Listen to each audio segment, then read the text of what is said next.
अभी Ahmedabad plane crash का एक प्रिलिमिनरी रिपोर्ट आया है और उसमें पायलट्स को ब्लेम करने की कोशिश हुई है और सब लोग इसको बहुत कंडेम कर रहे हैं।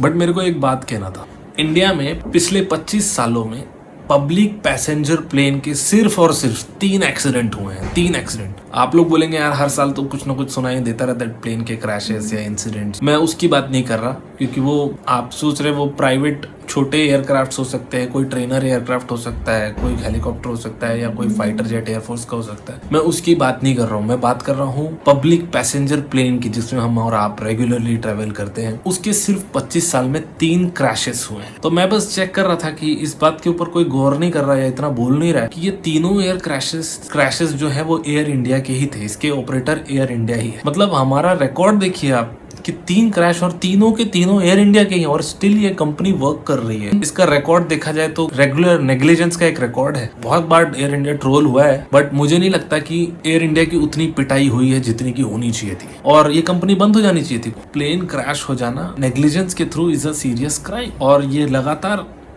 3 ही क्रैश हुए हैं और तीनों के तीनों एयर इंडिया के ही हैं। इसका मतलब आपका 100% क्रैश रिकॉर्ड है। कंपनी को कब का बंद हो जाना चाहिए था, लेकिन कंपनी सर्वाइव कर रही है। विजय माल्या को सब इतना गाली दे रहे हैं, लेकिन भैया उसने कंपनी को क्रैश कर दिया, लेकिन उसने कोई भी प्लेन क्रैश नहीं किया। इतना बुरा आदमी नहीं था वो।